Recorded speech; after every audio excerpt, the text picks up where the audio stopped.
De hoy arrancamos viendo un área de estudio, ¿tá?, en la cual ese enfoque multidisciplinar al menos se intenta aplicar. Es una de ellos, que son las ciencias ambientales, ¿tá?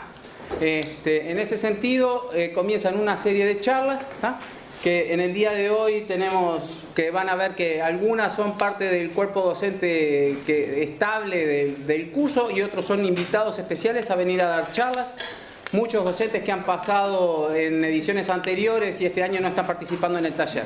Hoy nos acompaña Guillermo Goyenola, que es biólogo de origen, limnólogo, compañero mío en el laboratorio, trabajamos juntos desde hace muchos años, ¿tá?, y que en general es a quien invitamos a que nos dé esta charla, ya que tienen unas habilidades de comunicación y para presentar problemas que son realmente complejos, ¿tá?, hacerlos divertidos y fáciles de entender. Dicho esto, Guillermo, ningún peso sobre tus hombros. Nunca te van a quedar nada. Son todos tuyos. Bueno, yo voy a arrancar. Buenas tardes. Yo voy a empezar rogándoles que se muevan y se trasladen un poco de masa hacia aquel sector del salón que queda completamente vacío, porque si no cada uno que llega tiene que ocupar o la escalera o quedar en una situación bastante incómoda. Entonces les pido que se muevan un poquito por allá, gracias a los que ya están. Así usamos bien los recursos limitados de los que disponemos. O si no, también lo puedo cambiar por un compromiso de puntualidad absoluta de todo el mundo.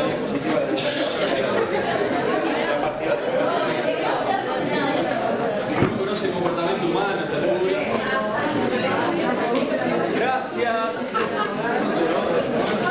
Lo otro que les pido es que pongan en silencio los celulares, siempre que sea posible.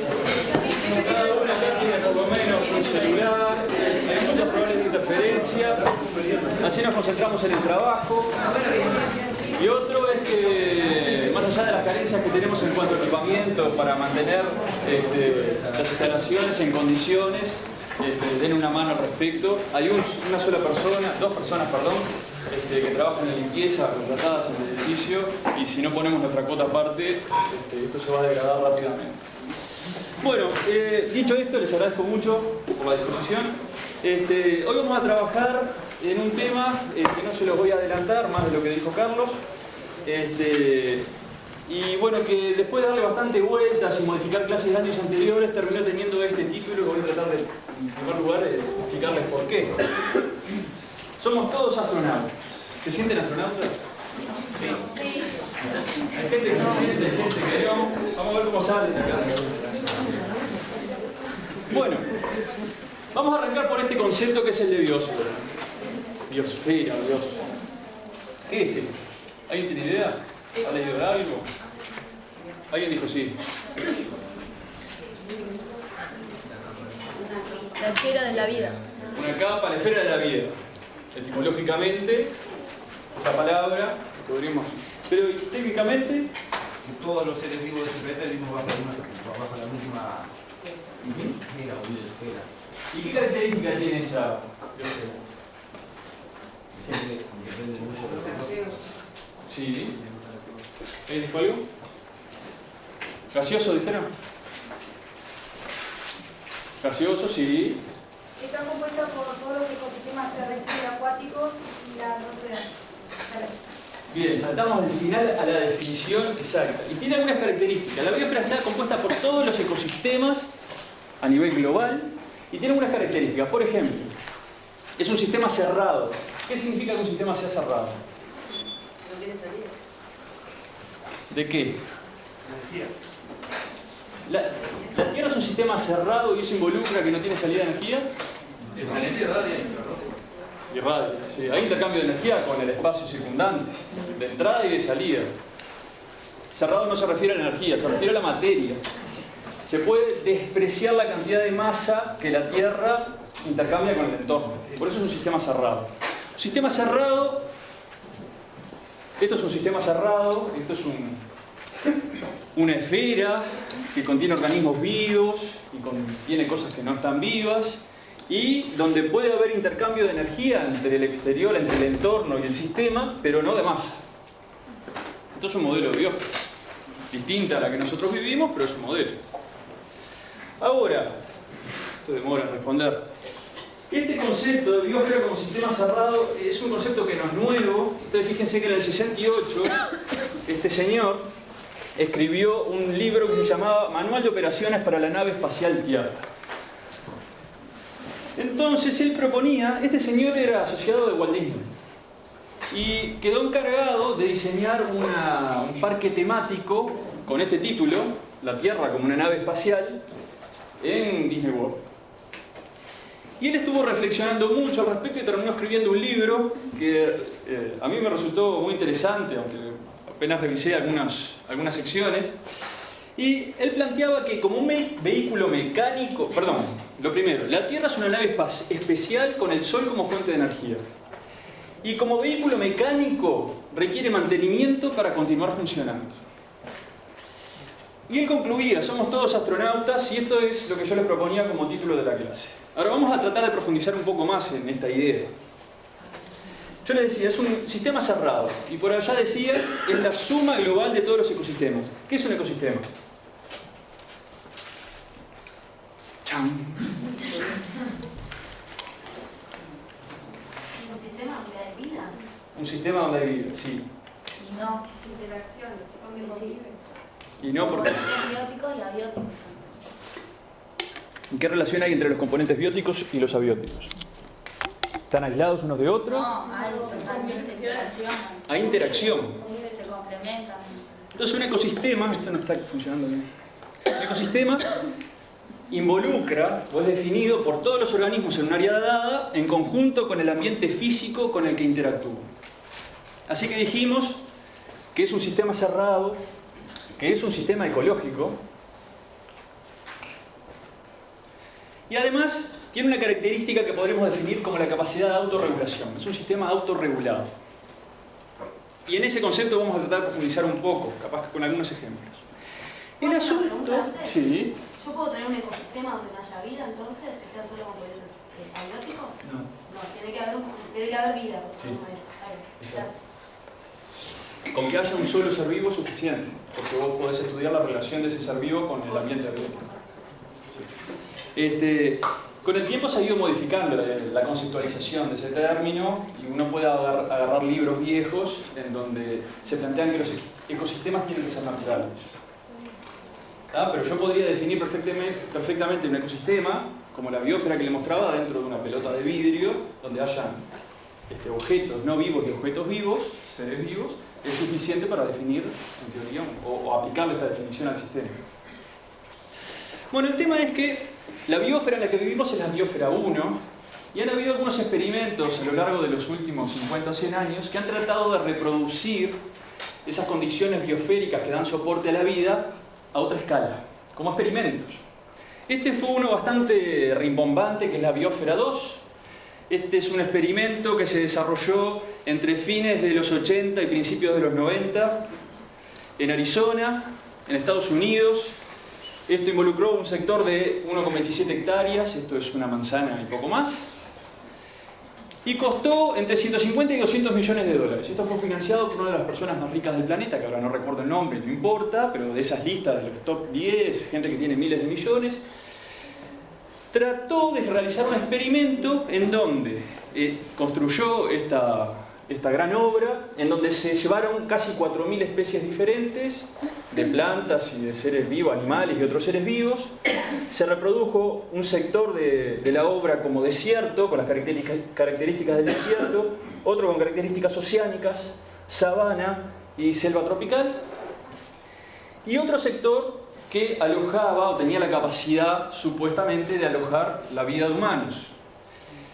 En 1991, 8 personas, 8 bionautas, como se determinaron en ese momento, entraron a la casa y empezaron un experimento que muchos consideran que fue el comienzo de estos programas de televisión de Gran Hermano. Supuestamente se pintaba como un proyecto científico, pero tenía mucho de parque de atracciones, la gente pagaba una entrada por ir a mirar a través de las paredes de vidrio del sistema a los que vivían adentro. Y la idea es que estuvieran un lapso muy largo en ese sistema que era cerrado, en donde había intercambio de energía con el exterior, pero no se le daba ningún tipo de suministro para la supervivencia de las personas y de los animales y de las plantas que vivían adentro. Nada, ni aire, no había intercambio de aire, no había intercambio de comida, no había salida de desechos, nada. 1991. En septiembre de 92 yo me encontré con esta noticia en donde había un recorte de un diario. Ustedes fíjense que las formas de comunicación en aquel momento eran bastante diferentes a las de ahora, no hace tanto tiempo de esto, ¿no? En una perspectiva histórica.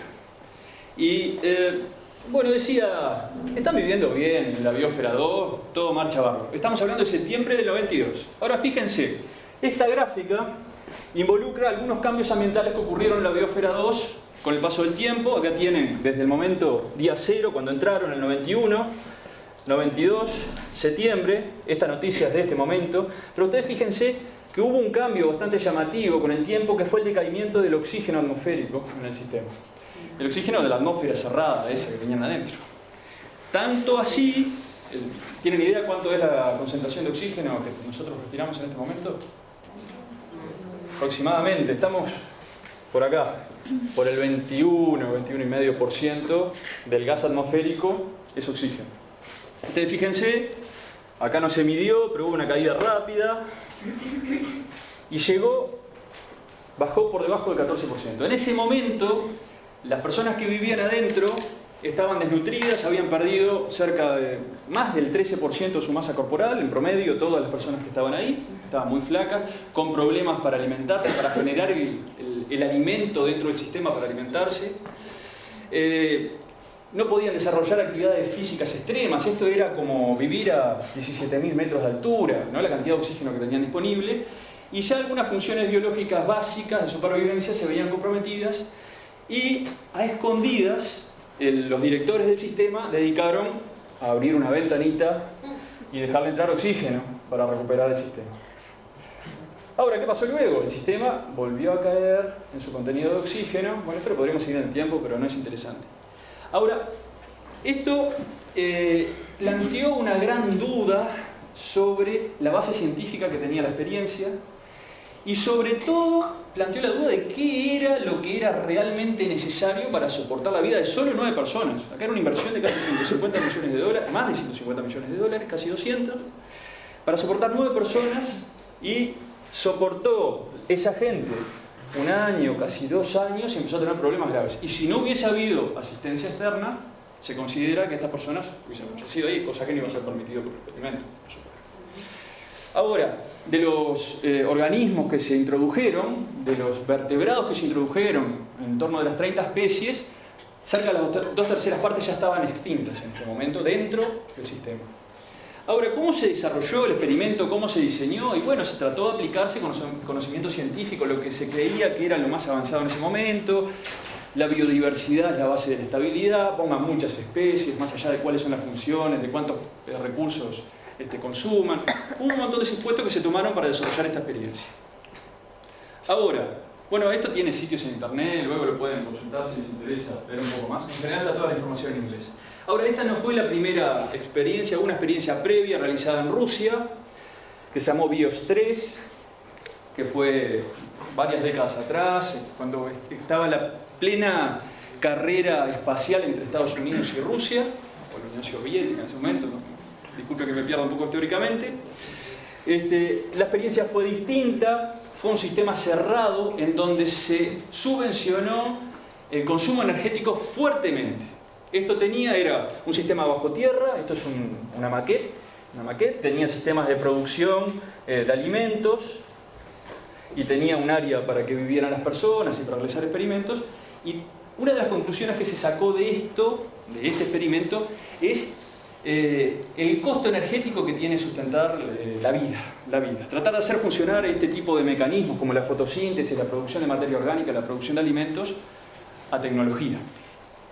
Pero esto no fue la única.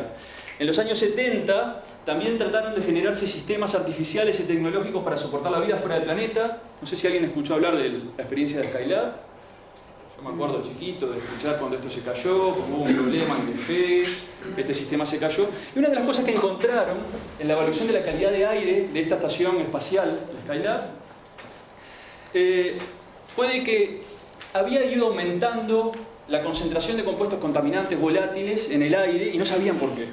O sea, habían tratado de generar un sistema que soportara la vida, aislado no, cerrado y fuera del planeta, y habían tenido graves problemas.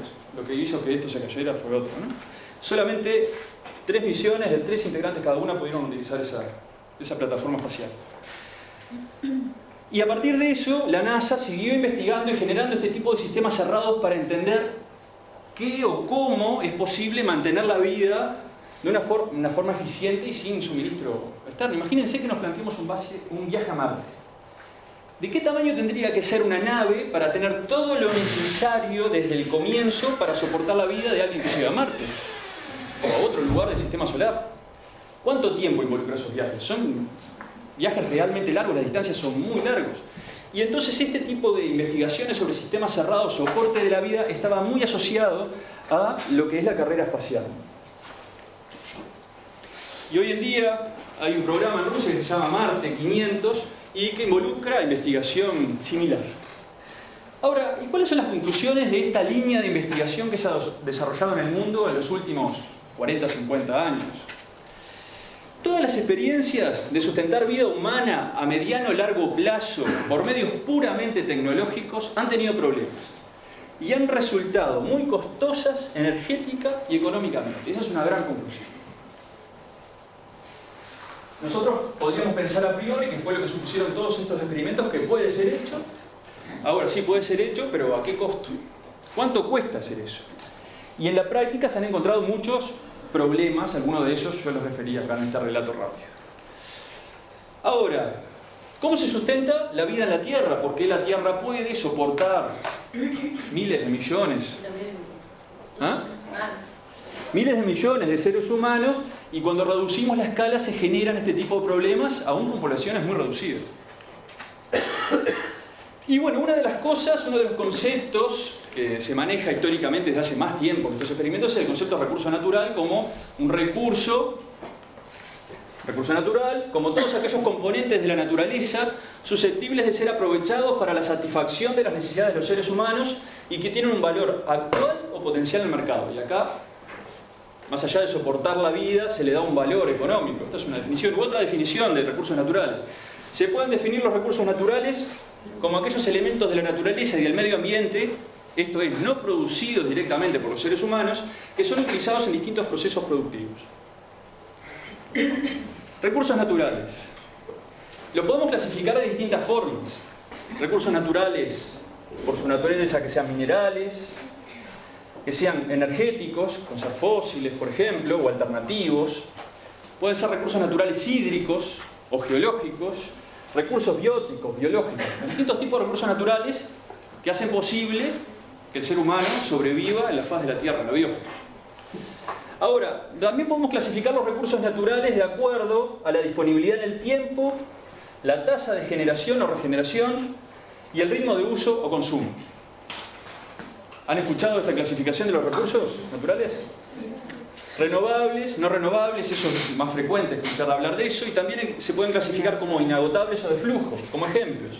Recursos renovables son aquellos que son reemplazados por procesos naturales y pueden utilizarse indefinidamente en caso de no existir sobreexplotación. La madera. ¿Qué otro?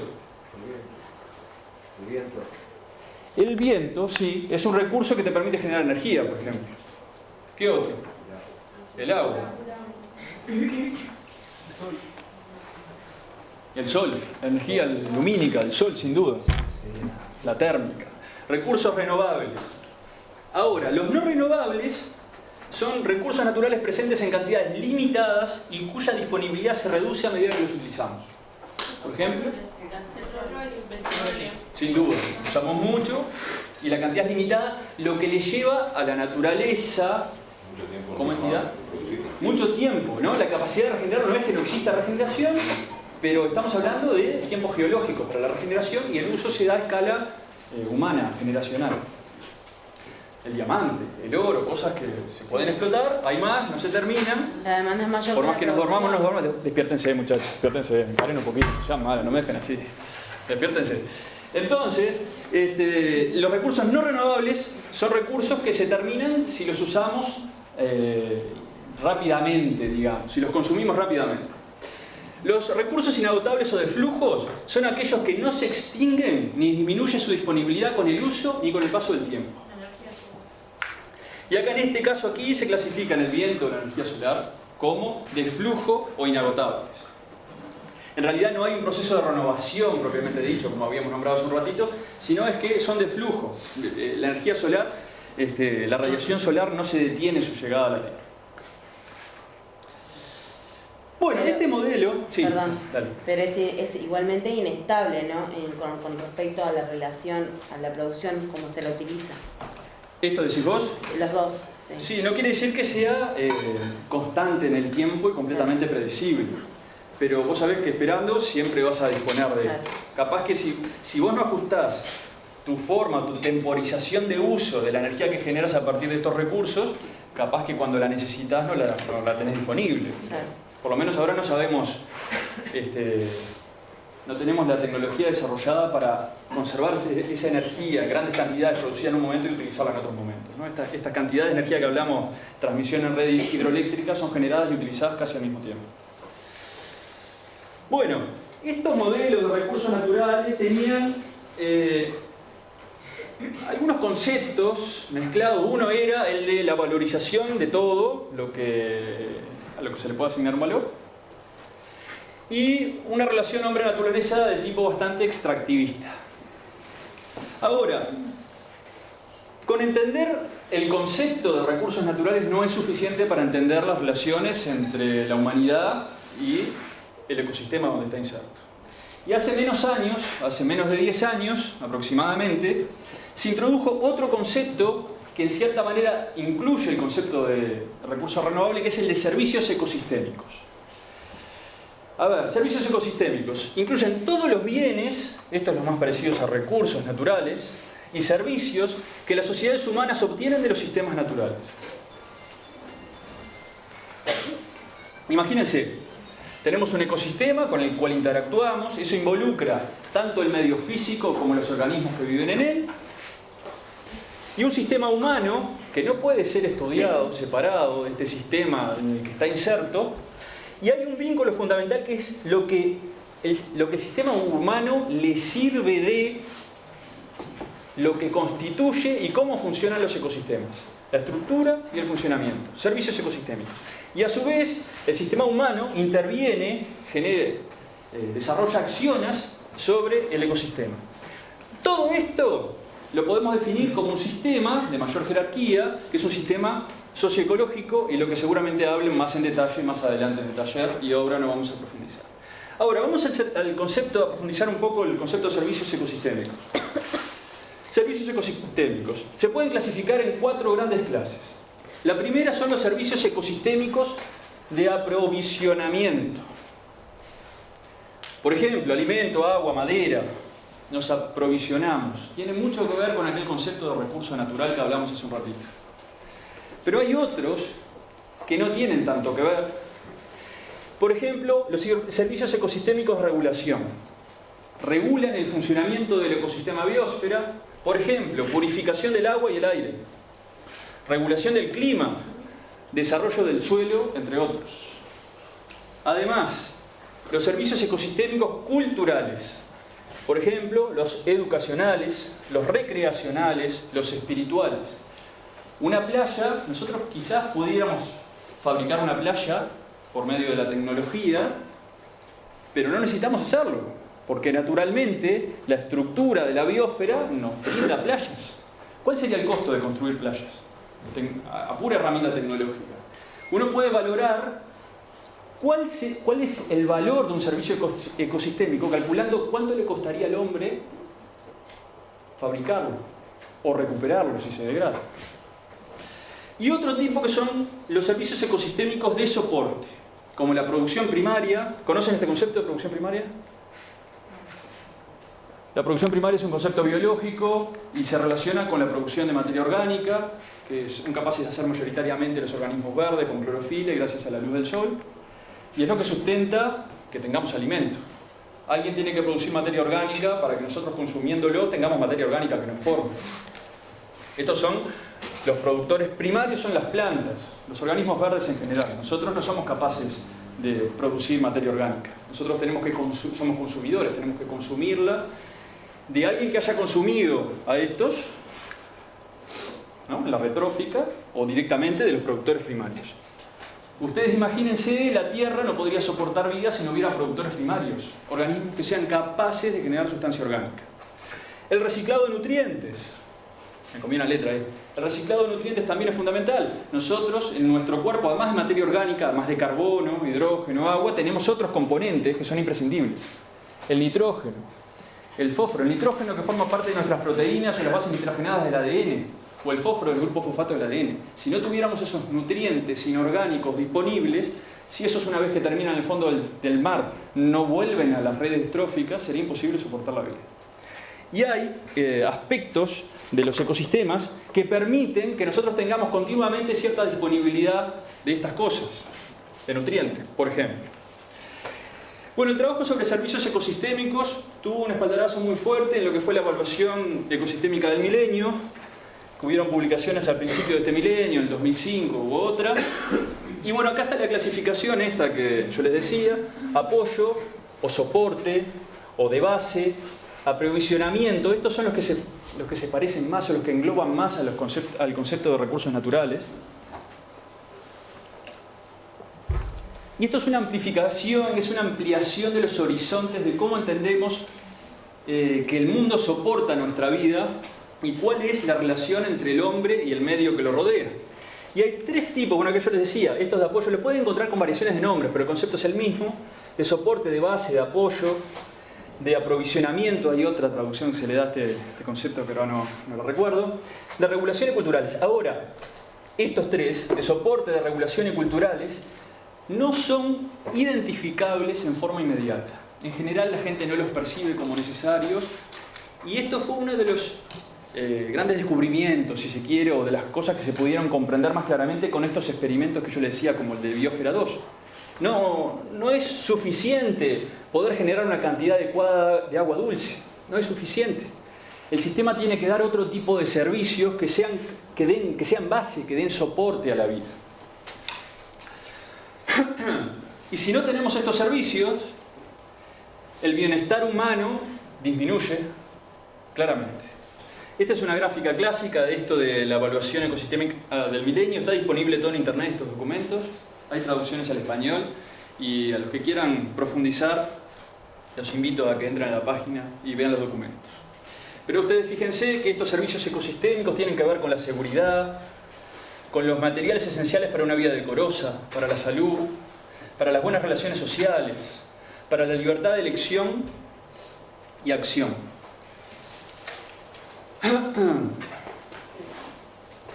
Y hay otra cosa que este tipo de experimentos ha generado, si se quiere, consenso. Una es que la disponibilidad de los servicios ecosistémicos es generalmente considerada como garantizada. Recién cuando dichos servicios son afectados o desaparecen como consecuencia de actividades antrópicas, la sociedad toma conciencia de su importancia y comienza la discusión sobre su valor.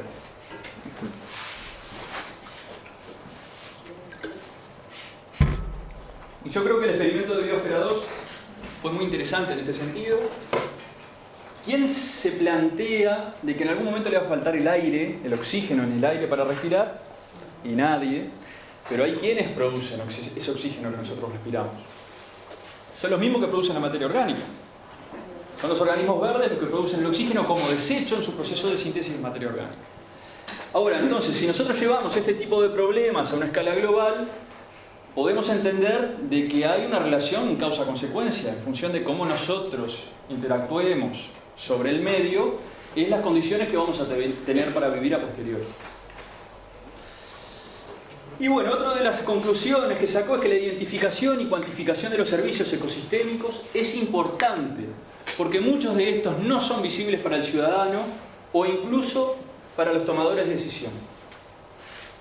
Y esto no es sencillo, y hoy en día la comunidad internacional está trabajando en este tipo de cosas. ¿Cómo hacer ver que hay cosas que son importantes aunque no les parezcan? Es un tema de educación, de enseñanza. Y en este camino hay varios íconos, varios académicos que han trabajado fuertemente. Una es Elinor Ostrom, que fue Premio Nobel de Economía en el 2009, una politóloga, y que ahora ya es fallecida, que planteó que en general los precios o costos subestiman el valor de los servicios ecosistémicos. Bueno, entonces el tema es, planteando esta pregunta la vamos a repetir varias veces, ¿cómo se sustenta la vida en la Tierra? Y hay un concepto que surge en este análisis, después del de recursos naturales y después del servicio ecosistémicos, que es el de... ¿Qué representará esta imagen? ¿De qué forma? ¿De qué forma? No sustentable, exactamente, todo lo que dijeron está bien. ¿No? Hay un concepto que es el de sustentabilidad o de sostenibilidad acá atrás que tenemos que atender si queremos entender o tratar de responder esta pregunta, que es el de sostenibilidad o sustentabilidad, que lo vamos a manejar hoy como completamente sinónimos uno del otro. Y bueno, el desarrollo sostenible muchas veces o históricamente se ha definido de esta forma: satisfacer las necesidades de las generaciones presentes sin comprometer las posibilidades de las del futuro para atender sus propias necesidades. ¿Han escuchado esta definición? Ahora, se ha hecho una nueva propuesta de definición, es muy similar, de este concepto, el de desarrollo sostenible, utilizando el concepto de servicio ecosistémico. ¿Qué es esta? ¿Alguien se anima a leerla? ¿Alguien que me haga la pata? Involucra garantizar una oferta adecuada y oportuna de bienes y servicios ambientales que permitan el mejoramiento de las condiciones de vida actuales sin disminuir las posibilidades de las generaciones futuras. Gracias. ¿Cómo es tu nombre? Diamela. Gracias, Benja. Si no, en media hora ya no tengo garante. ¿Se entiende? Es conceptualmente idéntica a la que leíamos antes, pero introduce el concepto a los servicios ambientales, a los bienes y servicios ambientales. Y en este marco surge un nuevo concepto, que no sé si lo habrán escuchado, que es el concepto de huella ecológica. ¿Cómo definirían la huella ecológica? Como el paso del hombre sobre la tierra, algo que va a dejar de existir muy pronto. Se calcula por varias formas. Una de ellas es la cantidad de CO2 que producimos, y eso va en relación a, por ejemplo, lo que conducimos de auto, cuánto nos trasladamos, la basura que producimos, los bienes que compramos. O sea, es una relación entre un montón de factores de hábitos diarios que nos dan una idea de cuál es la huella que estamos dejando en el planeta. El impacto o el resultado de nuestra acción, ¿no? De la acción de